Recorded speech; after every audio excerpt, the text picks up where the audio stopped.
Maintenant, certains d'entre vous le connaissent, Jack Kornfield,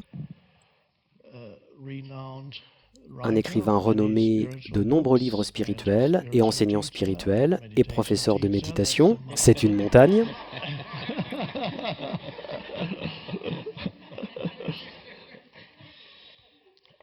Et une belle présence, sans forme, et c'est de là que les livres sont sortis. Jack a apporté aux bouddhistes l'essence du bouddhisme à l'Ouest au cours des 40 dernières années à travers ses livres. Et vous avez été un moine bouddhiste pendant un certain temps en Thaïlande. Et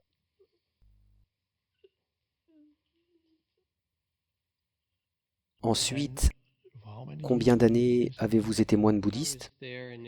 J'y étais d'abord pendant environ 5 ans, et puis j'y suis retourné à différentes périodes. Oui, oui. Et si vous n'avez lu aucun de ces livres, beaucoup d'entre vous le feront, je suis en train de relire La sagesse du cœur et un livre que je n'ai pas encore lu, mais il a un titre merveilleux, c'est Après l'extase, la lessive. Et lequel, bien sûr, consiste à incorporer la présence ou la pleine conscience, comme on l'appelle dans la tradition bouddhiste, en l'incorporant dans la vie quotidienne, plutôt que de simplement l'expérimenter dans un cadre de méditation ou un environnement méditatif où vous pouvez aller. Et ensuite, vous devez revenir dans la vie quotidienne, vous devez l'apporter là-bas. La pleine conscience est le terme qui est, bien sûr, utilisé dans la tradition bouddhiste. Je n'utilise pas le mot parce que, bien que je le respecte, parce que cela implique en quelque sorte que votre mental est plein. Je ne sais pas qui l'a inventé en premier dans un état de transe. Quel est le mot pali ou sanskrit d'origine qui a été traduit par pleine conscience? Le mot pali est sati, S-A-T-I. Et le meilleur érudit bouddhiste que je connaisse, c'est un homme nommé Analayo qui vit à Hambourg en Allemagne, dit que la traduction la plus proche de sati qu'il donnerait en anglais est la présence. Il est trop tard maintenant pour le dire aux gens. La pleine conscience est devenue une sorte d'industrie, vous savez. Il y a la pleine conscience dans l'éducation, et c'est une bonne chose. Et la pleine conscience, il y a toute cette merveilleuse neuroscience.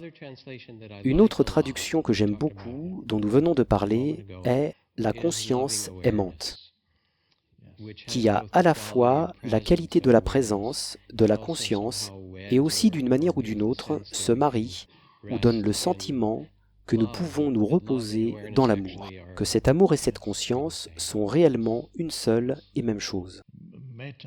Metta est un autre mot, il est parfois traduit par l'amour bienveillant.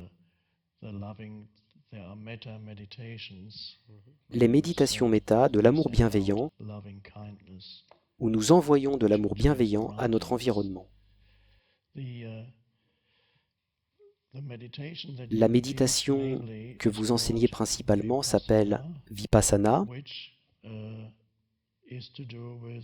qui consiste à amener la conscience dans le corps.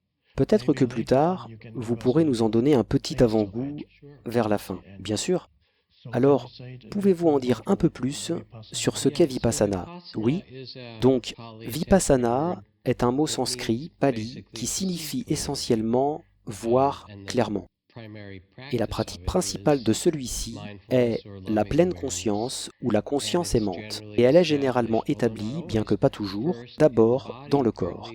En partie parce qu'il y a cette phrase de James Joyce où il a écrit que M. Dufy vivait à une courte distance de son corps, ce caractère distinctif, que d'une manière ou d'une autre, nous sommes tellement perdus dans nos pensées que la première étape pour entrer dans la présence est de reconnaître qu'il y a ce corps et cette respiration qui sont réellement présents ici et maintenant, et que le corps fait l'épreuve d'une expérience ici et maintenant.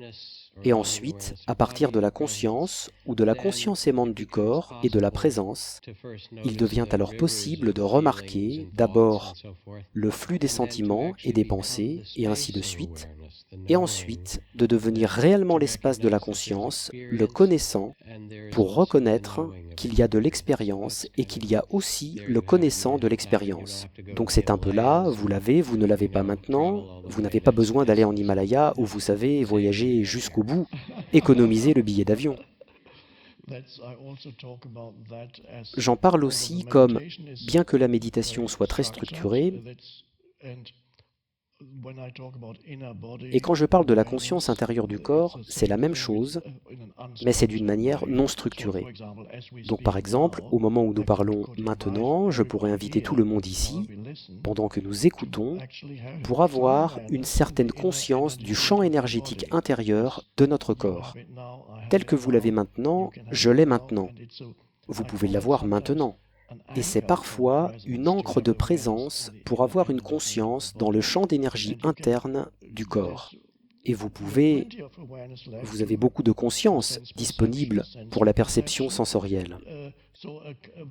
Donc un moyen très rapide, je dirais, vous seriez probablement d'accord pour sortir du fait d'être continuellement piégé dans le mouvement de la pensée,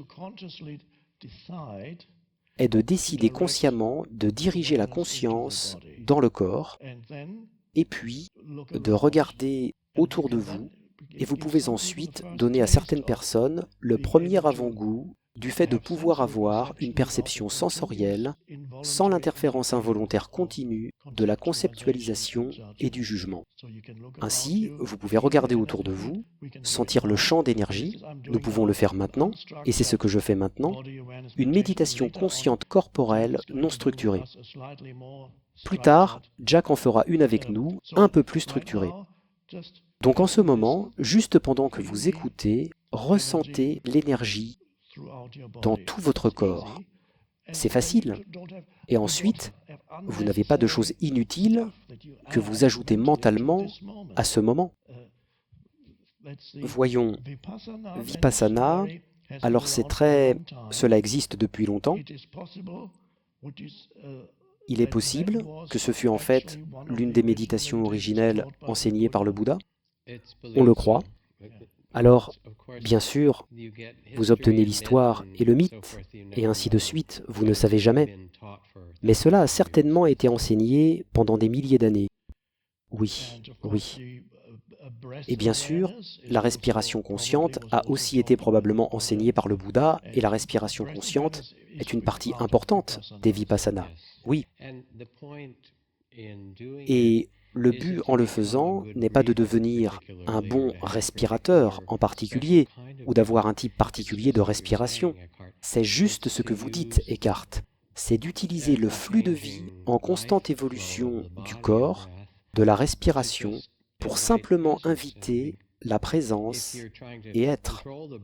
Si vous essayez de contrôler le souffle, vous commencez déjà à lutter et à souffrir.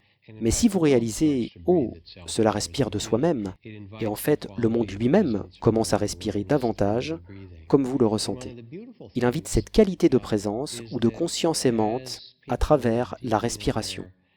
Et l'une des belles choses est qu'au fur et à mesure que les gens approfondissent leur capacité à être silencieux, pour que le mental se calme et que le souffle s'ouvre, il arrive tout naturellement une légèreté et une joie, très souvent, qui sont simplement innées lorsque nous ne sommes pas obsédés par le passé et le futur. Oui. Donc, la respiration a aussi des milliers d'années. La respiration étant aussi un terme similaire à ce dont nous avons parlé il y a quelque temps concernant la vastitude du ciel, l'éternité ou la vacuité. La respiration est aussi quelque chose qui n'a pas de forme en tant que telle. Et c'est pourquoi traditionnellement, c'est un mot qui signifie parfois esprit, souffle. Et c'est pourquoi dans la langue allemande, par exemple, le mot respirer est atmen, qui vient du sanskrit atman, l'esprit à l'intérieur, ou inspirer en anglais, la même chose exactement. Oui, oui.